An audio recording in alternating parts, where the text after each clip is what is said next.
Back in July, I decided to use a Greyhound bus in order to travel to North Carolina. This is my first time traveling from state to state outside of the Army. Now, why did I take a Greyhound bus? Well, first of all, I have a fear of flying, which is very sad because when I was in the Army, I did a bunch of flights. I had no choice but to do those flights because you got to go where you're told to go. I'm currently in the process of working on, overcoming my fear of flights because I want to visit Hawaii someday. Why didn't I take a train?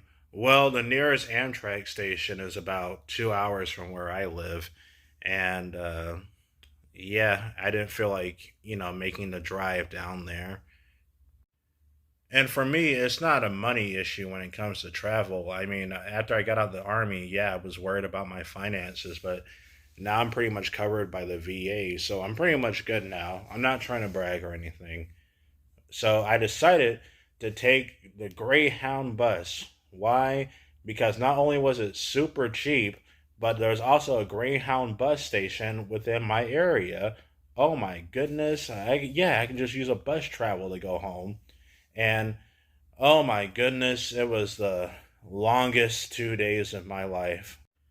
Never take Greyhound bus travel. Like for me, this video is mainly for myself. Never take Greyhound bus travel ever again. It was awful. First of all, the seats are very uncomfortable, and it's even worse if you have to sit next to someone else. And let's talk about the people. So the thing about Greyhound bus travel is that since it's the cheapest method of travel, this this leads to very low class people using it as a method of travel as well. Because hey, plane tickets are way more expensive, and so is Amtrak.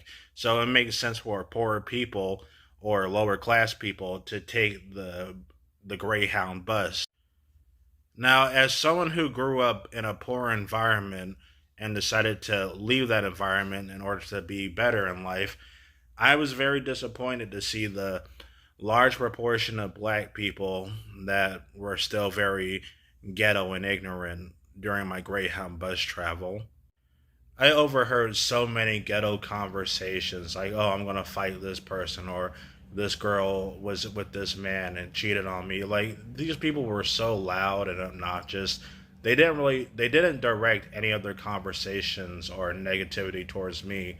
But since I have working, functioning ears, I was able to hear a lot of really dumb stories. Like it sounded like some high school level bullshit. It said these people were in their 20s and 30s.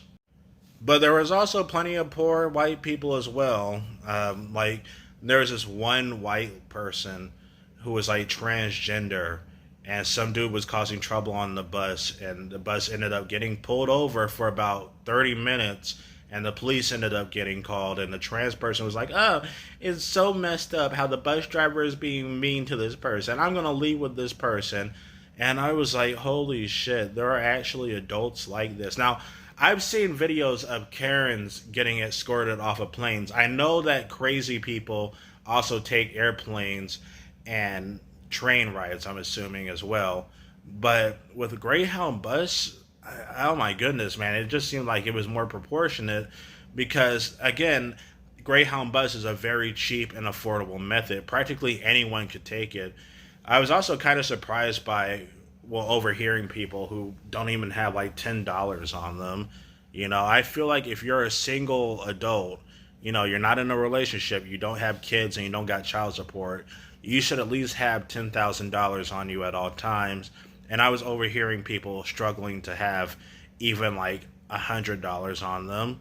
Like it made me wonder, like, what kind of messed up situation did these people get into where they're so financially desperate while living in America? Anyway, another big issue with the bus is the constant smell of weed. That's a good thing about airports. You at least they don't smell like weed. The Greyhound bus stations, they were usually in very ghetto bad areas. I think the worst one I got to visit, or I stopped at, was the one in Atlanta, Georgia, which apparently is actually next to a what was it called, a horror house. Anyway, yeah, I remember when I got there to Atlanta and I looked out the bus window and just saw strippers at night, and I was like, oh my goodness, what kind of place is this? Like, And it sucks too because Atlanta also has a very large black population. And as a black person myself, I felt very ashamed that my community or my people still haven't really progressed. It's like they willingly choose to stay in that horrible economic situation, and it sucks. The bathrooms were horrible. Like I've seen dirty airport bathrooms, but Greyhound bus bathrooms. Thank goodness I'm a man who's able to stand while peeing. Because if I was a woman who had to sit down, I would probably get a disease just from touching the toilets. Like there was toilet paper all over the floor. There was shit. You know, it was awful. And the thing about Greyhound bus workers is that, like, I mean, they're miserable because the thing about Greyhound bus workers is that they got to deal with stupid ghetto people on a daily basis. And, there's no time for sanitation. There's no time to, actually relax because I remember when we got to the one of the bus stations, I think it was in Missouri, in St. Louis, where the bus got delayed a little bit, and because people don't know how to use apps or follow basic instructions, they basically hounded one of the desks, giving each other, asking a bunch of questions to the person at the desk. And the thing is, the desk person, she doesn't really drive the bus, so she doesn't really know what the bus schedule truly is. And it was just insane madness. I literally got to see people in their 20s, 30s, even in their 40s acting like freaking high school kids. And yeah, man, I don't know I really don't know what else to say. It was awful. I thought America would be better than this. I thought the black community would be better than this. But no, no, it's still like the days when I was still in high school.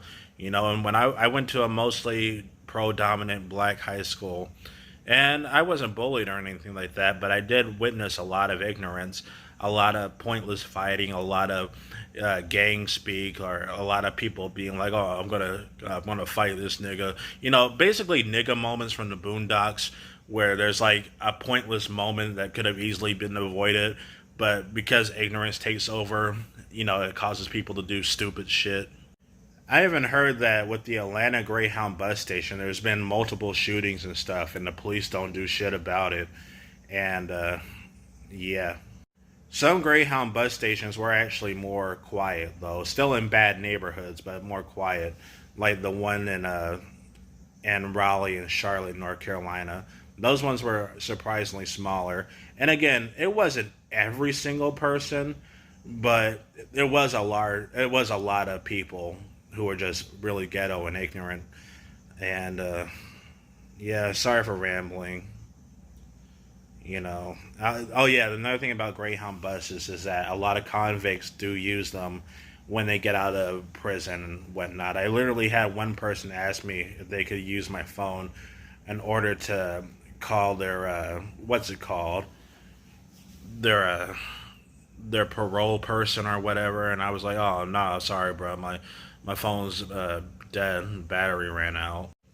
So yeah, I did make it safely back to North Carolina and back home, but I'm never using Greyhound bus travel again. I would much rather risk dying in a plane crash than going through Greyhound,